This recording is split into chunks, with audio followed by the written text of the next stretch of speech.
Today we're working on one of the IS300s that I have, the Wagons.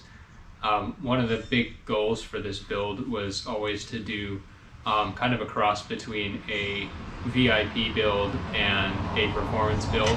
This car lends itself to that really well, being a luxury, entry-level luxury product that comes with the Toyota 2JZ GE, not GTE. I had been searching for an IS300 wagon for about a year and a half. I saw one in the wild and knew I had to have it. As soon as I saw it on the road. I saw it from about 400 feet away probably while I was driving, and I said, "What is that?" And I had never seen the IS300 wagon, didn't know they existed, for good reason, because there weren't a lot of them made. I remember it was the first snow day in Rhode Island of that year where I picked them up.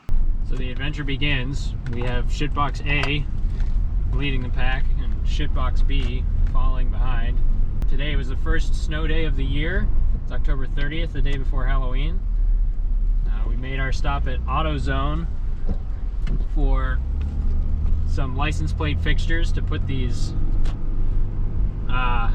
license plates on. These temp plates from Maine, courtesy of the Maine government. Thank you. I had been on a road trip up the coast of up the East Coast and had seen this car on the Rhode Island Craigslist and decided to go check it out. And when I showed up, the gentleman there had two of them, and so I offered to buy both and flew up 30 days later, got them and drove them back with a friend. Both cars had been sitting for years. The one that's the 2004 had been sitting for 2 years. This one had been sitting for 4. They did manage to make it back to Florida, not without their trials.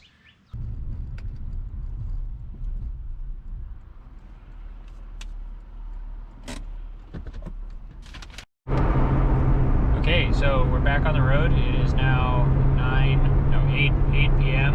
or so. The guys at Firestone, shout out to those boys, very, very helpful. We had Kieran and Kevin who hooked us up with some late night service. Got the 2002, which presumably was the better one, some new tires, brand new tires after the one blew. The diff is pretty clearly leaking.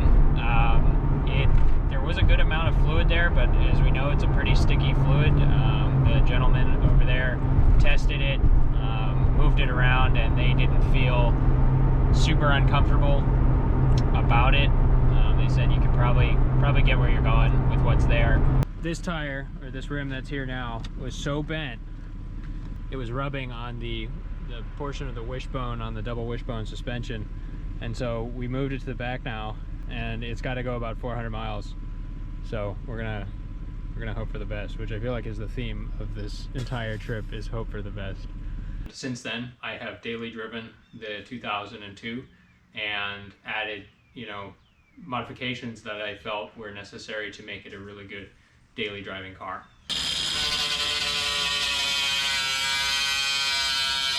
I just feel good. This has been the first car that I've ever immobilized.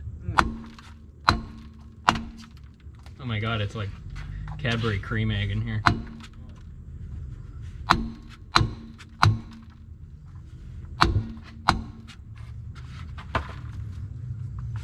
Why won't you let go?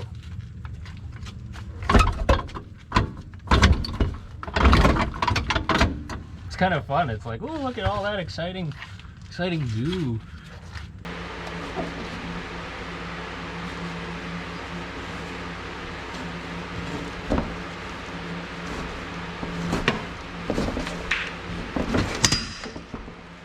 Finally gotten it to a level where I feel comfortable finally transitioning this car into kind of its final form, starting the road to its final form. We've checked off a lot of items on the list that were really just weather and sitting related. This is full of water, standing water that looks like it's been in here for a while. There's a little bit of evidence of mold along all this caulk. The differential seals had to be rebuilt. It's kind of fun. It's like, oh, look at all that exciting goo. It was completely empty The exhaust manifold was full of holes, including the exhaust pipe all the way to the back. Timing belt needed to be changed, which included water pump, and the air conditioning system needed to be completely redone, which I did. All of the serpentine belt was changed, completely swapped the radiator with a Mishimoto. The plastic top radiator fails over time. The heat cycles cause the plastic to crack. And we got home and the entire engine bay was covered in coolant because it had ruptured. Now the car's a great daily driver, really not much to worry about. Regular oil changes, it sits at about 152,000 miles right now. The other one's at about 142,000. But now I'm at the point where I've begun kind of the actual build, like getting us to where we want it to be. So now we're on to the next phase of what I've already described as kind of a hybrid VIP performance build.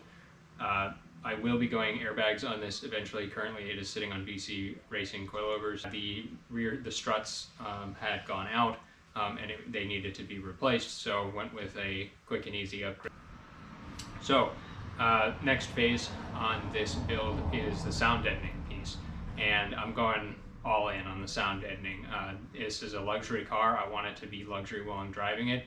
The most sound that I want to come through is going to come through from the glass. Eventually I'd love to do a flat bottom, complete flat bottom carbon fiber.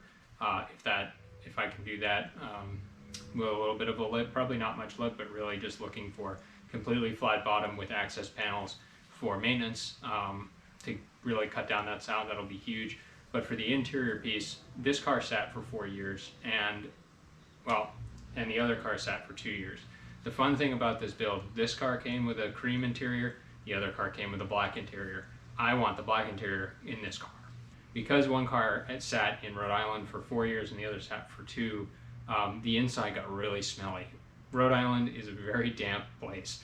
The previous owner had dogs, and those dogs have torn up a little bit of the interior as well. They were little dogs with little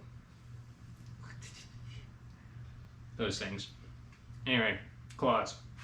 And they tore up a lot of the interior, but they also left a lot of dog hair behind. And then after these cars sat for so long, the carpeting had absorbed a lot of moisture, started to get really smelly.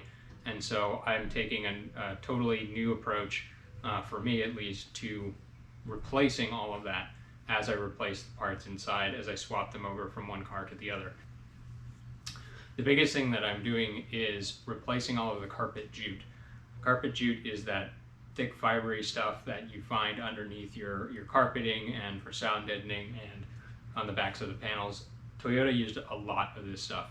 They used a lot of it for their Lexus lines because they wanted it to be as premium as possible.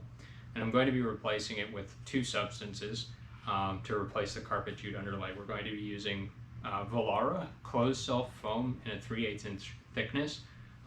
This line has an adhesive backing. Underneath it all is Dynamat. I'm not going to show much about applying Dynamat to the car because it's pretty straightforward. I want to talk a little bit more about the soundproofing process that I'm going through with the closed cell foam and the mass loaded vinyl.